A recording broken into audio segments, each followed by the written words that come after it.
Olá, ouvintes e leitores, sejam bem-vindos a mais um diário de leitura do Ictus Podcast.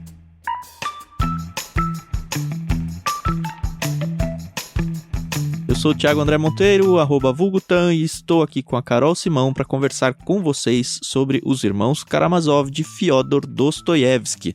Hoje a gente termina o livro 9, A Investigação. Tudo bem, Carol? Tudo bem, então. Oi, pessoal, que é a Carol Simão. E eu vou ser bem sincera, o Dostoiévski, isso é uma opinião minha, tá, pessoal? Ele sabia quando ele tava sendo chato, aí ele vai e mete uma história que te faz chorar, entendeu? Você chorou hoje? Que raiva. Nossa! Sério? Será que eu li o capítulo errado? Você não chorou com o sonho, não? Não. Ah, vai ver que é porque eu tava confidenciando a Carol agora há pouco. Eu li essa parte do sonho ontem à noite. E eu tava meio com sono. E aí eu tive que acordar hoje de manhã e eu falei, nossa, eu não lembro nada do que eu li. Aí eu li de novo. Pode ser que nessa eu tenha perdido a emoção do momento. É, pode ser. Mas assim, foi assim pra mim. Eu falei, putz grila, meu. Ele vem aqui numa mesmice, né? Que a gente tá aí no 3º dia lendo sobre a investigação, o interrogatório. E ele mete essa história. Mas você chorou por causa do conteúdo do sonho ou por causa da redenção do Dmitri? Não, mas foi mais pelo conteúdo mesmo, que eu visualizei o negócio assim pra valer, entendeu? Uhum. Mas vamos chegar lá, daqui a pouco a gente fala do sonho. Bom. E vai ser pouco mesmo, porque hoje são bem poucas páginas, né? 2 capítulos apenas, né? Uhum. Começamos com o capítulo 8, o depoimento das testemunhas, e aí, o pequeno. Eu não sei quem que inventa esses títulos pros capítulos, mas eles não dizem muito até dizerem. É, mas é um bom título. Todos eles têm sido bons títulos, porque assim, se você não leu a história, você não ganha nenhum spoiler de nada. É verdade. Se você já leu, você fala, essa é aquela parte ali. E aí você se localiza melhor no livro. É verdade. Quando eu comecei a ler esse capítulo, eu lembrei muito daquela passagem bíblica, tenho quase certeza que está no livro de Provérbios, que fala que até mesmo o tolo, quando calado, se passa por sábio. É, provérbios. Tem vários provérbios que falam esse conceito aí. Pois é. E se o Mitya tivesse ficado calado, não no interrogatório, mas no passado, ele não estaria passando pela situação que ele vai passar agora. Eu não sei isso. Você tá considerando que ele foi... em qualquer caso ele estaria livre. Mas você tá considerando que ele tá sendo inocente. É, isso, porque assim, eu tô no olhar dele, né? Tô acreditando nele até que se prove o contrário. Eu acho interessante que os investigadores, eles estão aqui bem focados na questão do dinheiro, né? É a única coisa que de fato condena ele, né? É, exato. E essa questão dele, se ele estava realmente com 3.000 rublos, não é nem tanto dessa vez, mas no mês passado, quando ele deu a primeira festa, né? E aí os investigadores chamam as testemunhas, que são os camponeses, os empregados lá, né, do albergue, o próprio dono. E, cara, é isso que eu tô falando, o Mitya se lascou nessa parte, porque se ele tivesse ficado calado, mas ele falou pra Deus e os céus que ele tava com 3.000 rublos daquela vez. Se lascou. Morreu pela língua. Pois é. Mas não vamos queimar largada não, Carol. Tá bom.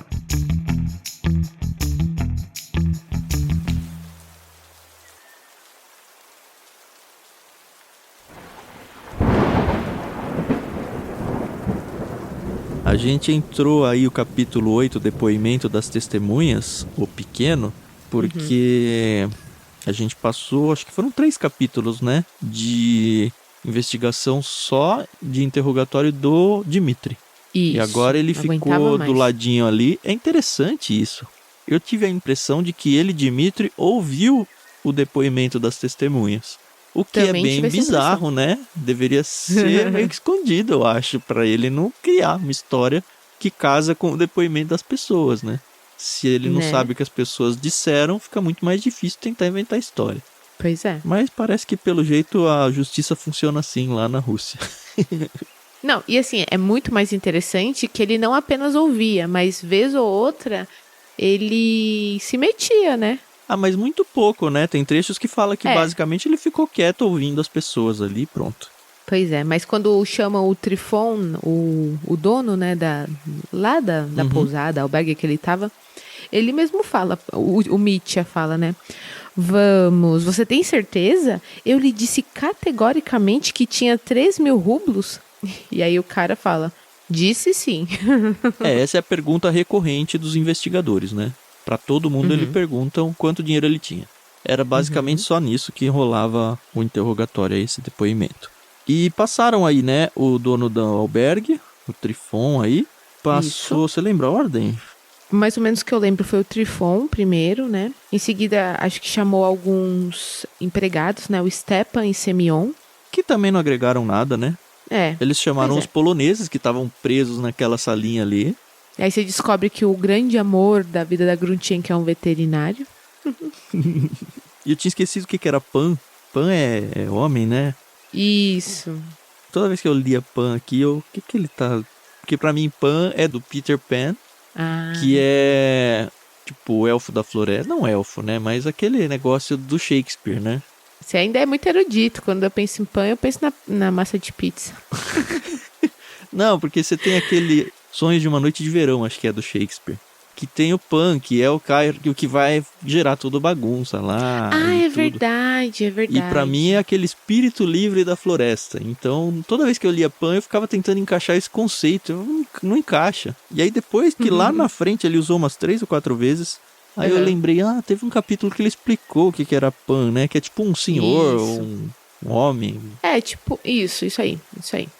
Mas antes dos poloneses, eles entrevistaram Kalganov também, o Piotr Kalganov, que é o amigo dele. Não foi depois?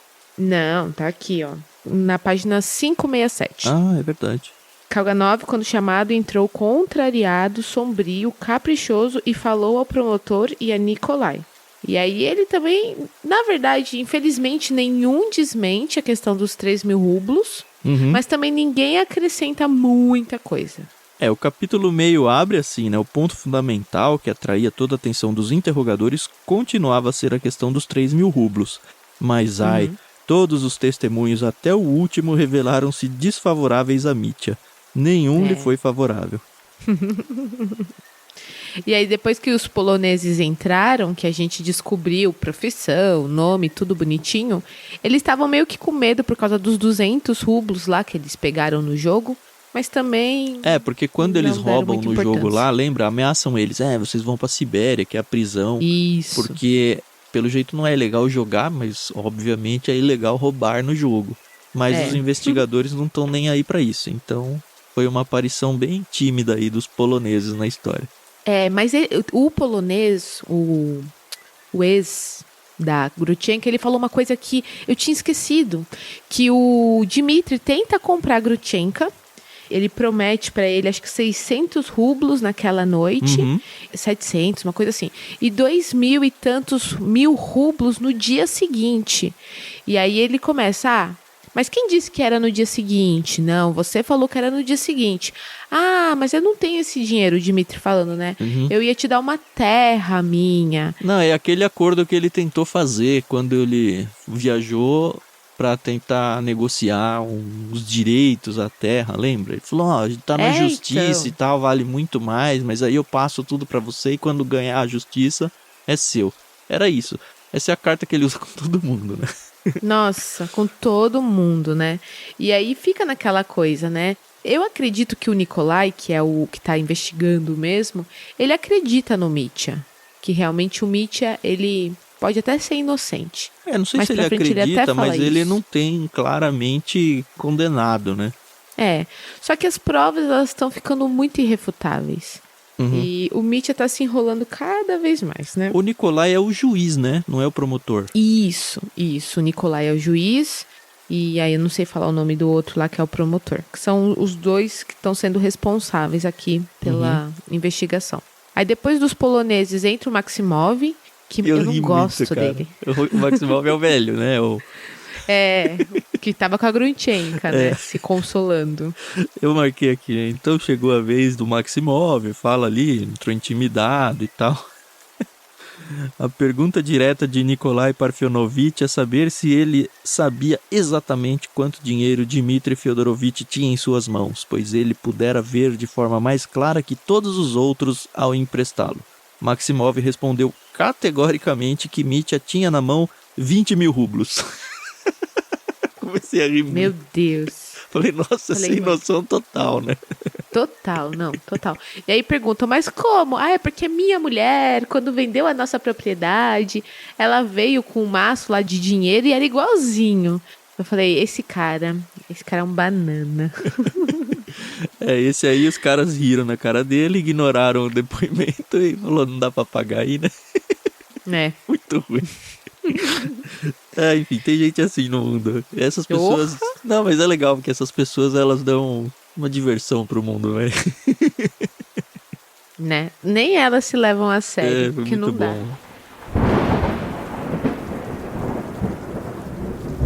E aí chega a nossa queridíssima Grutchenko. Ah, sua queridíssima, né? Você que gosta dela. Interessante, né? À primeira vista, Nikolai Parfenovich foi até mesmo seduzido. Ela faz isso aí, todo mundo, é impressionante. Essa aí sabe, né? Bom, e aí o depoimento da Grutchenko, e é interessante que eles não a chamam de Grutchenko em nenhum momento. É o apelido, né? Grutchenko. É o apelido dela, né? Então eles chamam ela pelo nome completo, que é a Grafena... Alexandrovna. Isso, que belo nome. Uhum. E aí começam a questioná-la sobre primeiro a primeira festa, né? E ela, mais uma vez, ela fala o que ela ouviu. E é interessante, né? Que eles perguntam, mas você ouviu de quem? De terceiros? De terceiros ou do Dmitry? Aí ela, não, tava todo mundo falando, eu ouvi primeiro de um. Né? É o que você falou, o Dmitry se entregou, né? Ele... cara, você fica falando tudo aí. Você se lascou. Meus pais me ensinaram que a única pessoa que tem que saber quanto você ganha de salário é o seu cônjuge, nem os seus filhos. E é isso aí. Guarda essa informação, você não precisa ficar contando aos ventos aí sobre os seus louros. É verdade. Mesmo porque quando você conta pra uma criança, a criança sem maldade pode acabar contando pra outro. Falar. Isso gera um senhor problema.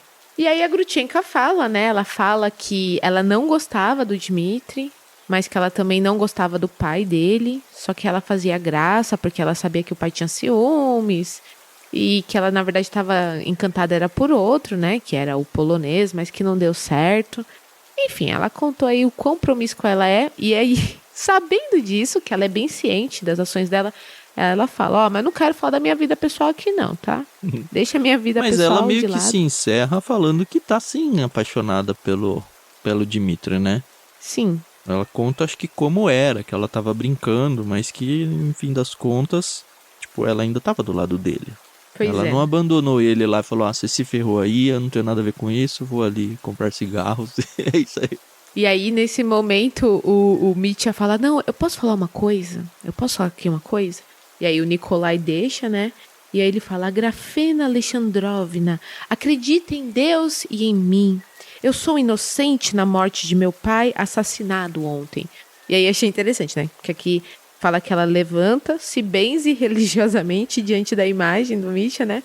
E ela fica, Deus seja louvado, né? Eu acredito, o senhor também pode acreditar, eu o conheço. Gente, é quase uma tragédia grega. Você ainda acha que ela tá se aproveitando ali ou que ela realmente tá envolvida com ele verídica e emocionalmente? Não, eu acho que ela não está apaixonada por ele. E eu anotei um negócio aqui muito importante, tá? Que a gente tem que prestar atenção. Que eu tenho certeza que, mais uma vez, o Dostoiévski não pôs isso aqui de graça. Aqui, ó. Quando ela entra, antes de dar o depoimento, né? Que página é isso? 571. Ela estava muito pálida, parecia sentir frio e envolvia-se inteiramente em seu magnífico chale negro. De fato... Leves arrepios de febre começavam a percorrê-la. Era o começo de uma longa enfermidade que contraíra naquela noite. Eu li, ok. Achei um deus ex machina aqui, esse chale sendo apresentado desse jeito. Mas ok, não sei se isso vai ter alguma relevância ou não. Eu quero fazer um comentário muito fútil. Não me julgue. Eu nunca julgo não ninguém. Me julgue. Existe uma novela mexicana chamada Rubi. Rubi, certo. Rubi. A protagonista, ela é uma sem vergonha, mas ela é muito bonita e o nome dela é Rubi. E ela tenta seduzir, consegue seduzir muitos homens durante a história, etc e tal. E no final, e desculpa, gente, se eu estou estragando a novela mexicana Rubi pra você. Eu também, você pode pular em uns 15 segundos aí, né, se não quiser. Isso, se você não quiser saber. No final, ela sofre um acidente, ela acaba ficando com o rosto deformado, perde uma das pernas, enfim. E aí, eu lembrei muito dessa, quando eu tava lendo essa parte, falando aqui, putz, o autor tá falando que a Grushenka, ela pegou uma enfermidade aqui durante essa noite, e lá pra frente isso vai ter algum desenvolvimento. Então, eu tô acreditando que a Grushenka, ela vai acabar sendo de linda, maravilhosa, encantadora, sedutora, ela vai acabar até dependendo de outro personagem pra sobreviver aí. Ela vai perder dela. O que dá seu sustento. Isso, basicamente é isso. Entendeu? Legal, eu não tinha imaginado isso. Olha como é bom ver novelas mexicanas. Gente, eu não assisto, mas já assisti. Mas se acontecer isso, quero crer que a novela mexicana copiou Dostoiévski, hein? Ah, sim. Não podemos dizer que foi o contrário, né? Ai, ai.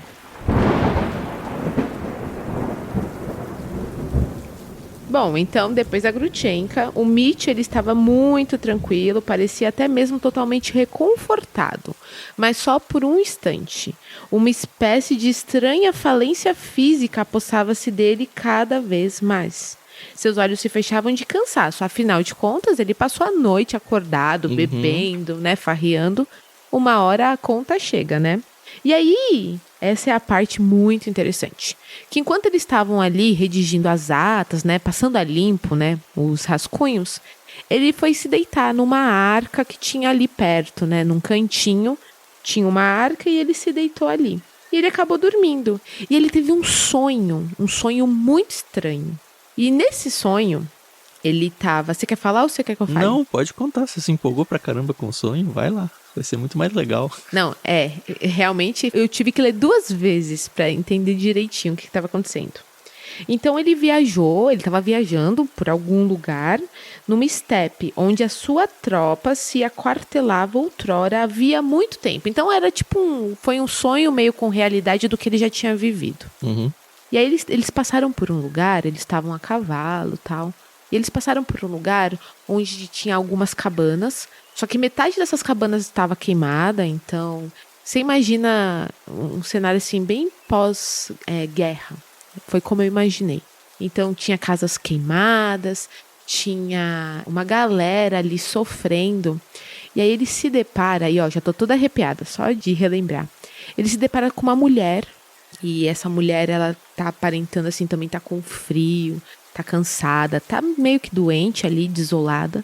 E no braço dela um bebê, que é o pequeno, né? E esse bebê, gente, tá chorando muito, muito, muito. Ele tá chorando demais. E até fala que ele estica assim os bracinhos dele e os punhos tão roxos de frio. Tava entrando no inverno, né? Então, começou ali o outono, a temperatura começou a cair e tal. E isso me deu um desespero muito grande. Porque eu sou aquela mãe que acordo durante a madrugada para ver se o meu filho tá coberto. Uhum. A Rê faz isso também. Então, é super natural, né? Você dá aquela conferida e tal. E muitas vezes meu filho tá descoberto e tá gelado. E ele dorme de pijama, quentinho, não, sabe? E aí eu comecei a pensar, meu Deus, que desespero. E ele nem mora na Rússia, né? Moramos num país altamente tropical. E aí, aqui fala, né? E o bebê chora e estende seus bracinhos nus com pequenos punhos roxos de frio. E aí o Mitya pergunta, né? O que tem a chorar? Por que estão chorando? E aí o cocheiro que tá com ele no sonho fala, né? O pequeno é o pequeno que está chorando. E Mitya se surpreende. O cocheiro, ao modo camponês, diz pequeno, tá entre aspas, em vez de criança. E agrada a Mitya ele dizer pequeno. Parece que assim ele exprime mais pena. E realmente, olha, eu fiquei assim acabada. Só de imaginar um bebê. E quem mora aqui no sudeste do Brasil sabe que o nosso inverno ele costuma ter dias e noites muito, com frio muito rigoroso, né? E não tem como a gente não pensar em pessoas que acabam não tendo um lar, né, pra passar a noite. E todo crianças. Ano tem pessoas de rua, em situação de rua, que morrem por causa de frio, né?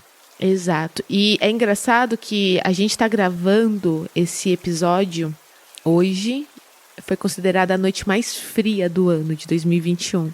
Eu dormi com 3 cobertores, meu filho dormiu com 2 e não passamos frio, mas nós não estávamos quentinhos. E eu comecei a pensar, então juntou tudo, estou sentindo na pele realmente frio. E aí, isso acabou comigo. E com o Mitya também, acabou com ele. Foi muito forte pra mim. E aí ele acorda e percebe que tem um travesseiro embaixo da cabeça dele, né? Aliás, então, antes dele perceber isso, ele acorda e talvez tenha sido a redenção dele, esse sonho, né? É. O que, onde? Exclamou Mitya, abrindo os olhos, erguendo-se sobre a arca. Justamente como se voltasse a si depois de um eclipse, sorrindo claramente. Acima dele, encontrava-se Nikolai Parfenovitch, convidando-o a ouvir a leitura das atas do processo e a assiná-las. Mitya compreendeu que dormira 1 hora ou mais, mas não ouviu Nikolai Parfenovitch. Ficou de pé comovido, ao encontrar sobre a cabeça um travesseiro que não estava lá quando, esgotado, ele se deitara na arca. Quem colocou esse travesseiro debaixo da minha cabeça? Quem foi essa pessoa de coração? Ele exclamou com sentimentos exaltados de gratidão, com lágrimas na voz, como se realmente tivessem lhe dado Deus sabe que bem imenso. A pessoa de coração permanecia desconhecida. Uma das testemunhas, ou talvez o pequeno escrivão de Nikolai Parfenovitch, tivera a ideia de colocar o travesseiro por compaixão, mas toda a alma de Mitya se sacudia em soluços e lágrimas, igual a da Carol. Ele se aproximou da mesa e disse que assinaria tudo o que quisessem. Tive um belo sonho, senhores, acrescentou Mitya estranhamente, com o rosto transfigurado, como se estivesse iluminado pela alegria.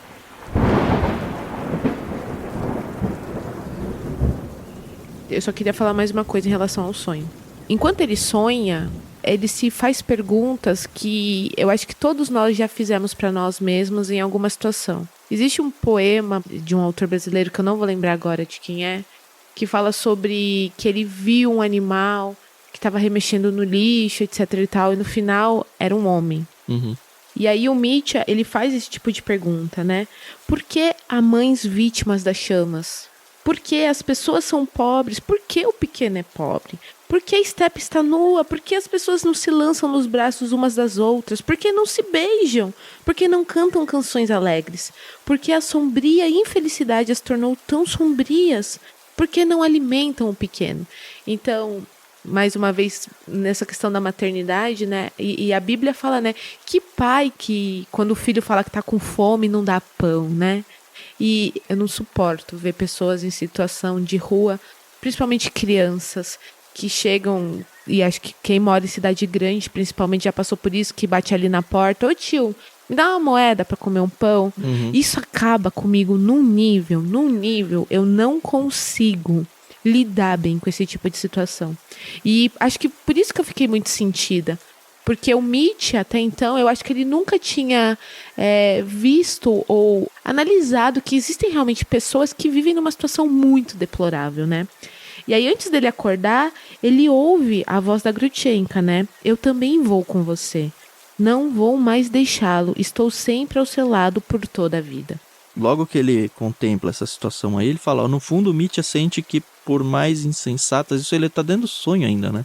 Uhum. Por mais insensatas e incoerentes que sejam essas perguntas, é justamente assim que ele deseja fazê-las, justamente. E também sente subir em seu coração uma ternura jamais experimentada, que dá vontade de chorar, que ele desejaria fazer alguma coisa por todos, para que cessassem as lágrimas do pequeno, para que a partir daquele instante não houvesse mais lágrimas em ninguém, e fazê-lo imediatamente, sem mais tardar, e apesar de tudo, com todo o seu ânimo de Karamazov.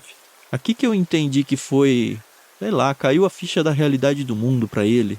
E, de fato, assim, a gente percebe tanto no finalzinho desse capítulo, quanto no próximo, principalmente, que ele tá diferente. Uhum. Ele tá diferente, eu acho que ele tá mais consciente, alguma coisa mudou dentro dele. E quando ele acorda, ele fala exatamente isso que o Tan tinha comentado, o quão vil e ordinário e terrível ele é, e que ele não vai se isentar de nada. Ele sabe que ele não matou o pai dele, né? Ele falando, ele tá? diz que não, né? Mas ele vai assinar a documentação, as atas. Isso já tá no último capítulo desse livro, né? Isso.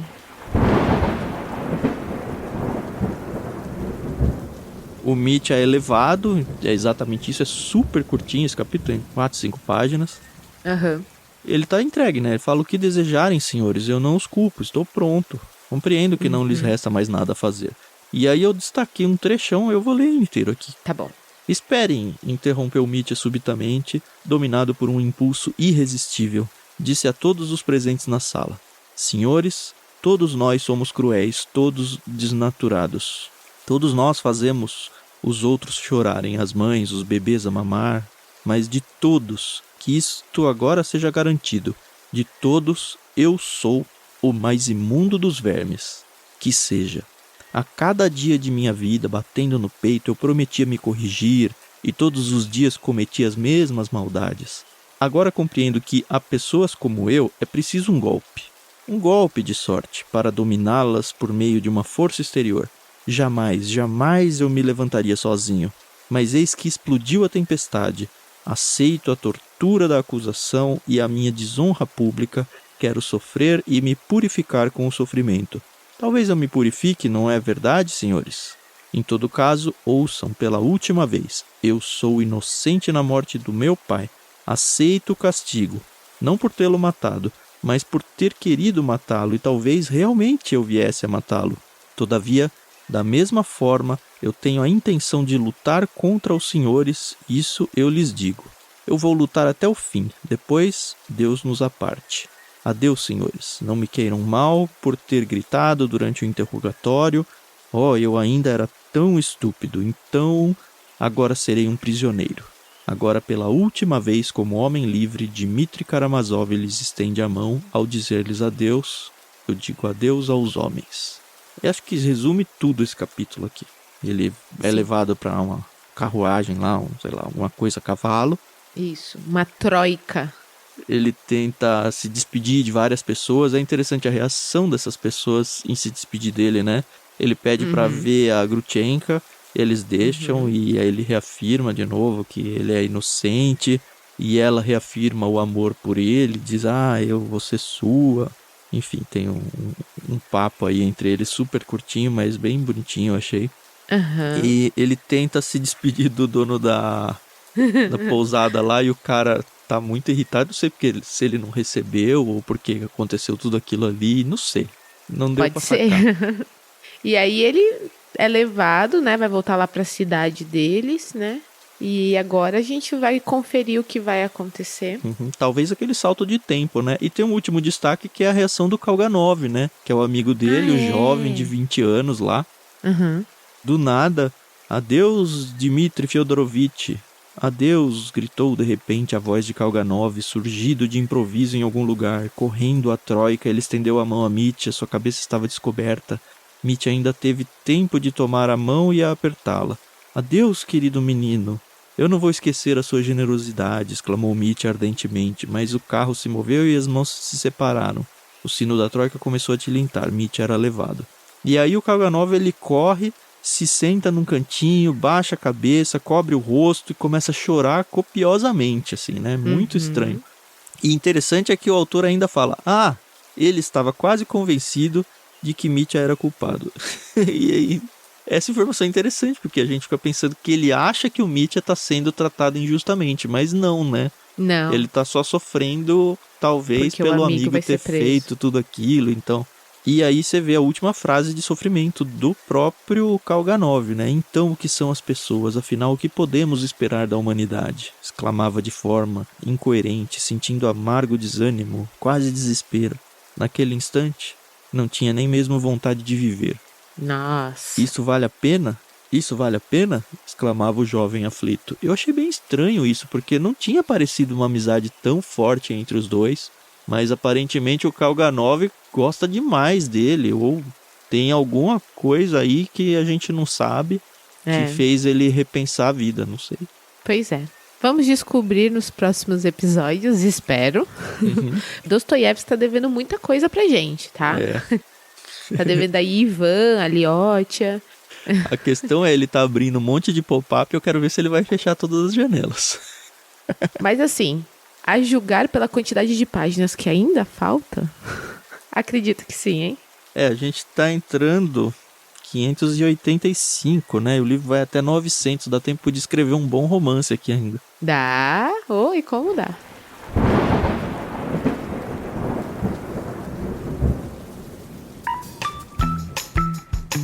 Se você é novo por aqui, pessoal, dentro do nosso grupo aqui do Ictus Podcast, do Clube Ictus, corre lá no nosso site ou no seu agregador de áudio favorito e procura uma entrevista que a gente fez com o pastor Paulo Capelletti, ou o pastor Macarrão, que se você sentiu uma dorzinha no peito quando você leu esse pedaço, você vai ser acalentado, tá bom? Uhum. Porque o pastor Capelletti, ele tem um projeto maravilhoso, Missão Sal.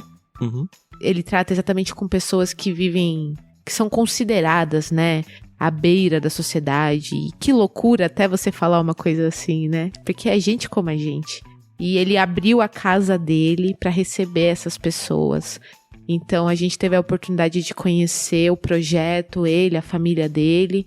E eu acho que tudo isso vai juntando, né, o nosso repertório de vida, né? Eu gostei muito dessa palavra. O nosso repertório de vida, ele vai ficando tão cheio de experiências que quando você lê um livro desse, você se emociona, né? Porque você sabe que realmente é uma coisa muito real. Se você se interessou por esse episódio, ele deve ser o primeiro ou o segundo no Conversa de Peixe Grande, tá bom? Isso. Procura no site, vai ser acho que mais fácil de achar do que no agregador. É realmente um dos primeiros. A qualidade de áudio é sofrível, então já nos desculpem por isso, né? Porque, enfim, a gente tava começando essa coisa de podcast, mas vai na fé que o conteúdo dele vai compensar e muito a forma, tá bom? Sim. E é isso, né, Tam? É isso, a gente volta no próximo episódio para abrir o livro 10, Os Meninos. E a gente tá entrando também na quarta parte, que é a última, né? Depois disso só tem um epílogo lá no final. Mas finalmente estamos entrando aí na última parte. Eu fico editando os episódios antigos e eu já cansei de ver quantas vezes a gente falou finalmente alguma coisa que tá muito longe do finalmente, né? E a gente ainda tá um pouco longe, né? Falta aqui 300 e poucas páginas ainda. Nossa. Mas tá bom, tá legal. Ruim se fosse assim uma história maçante.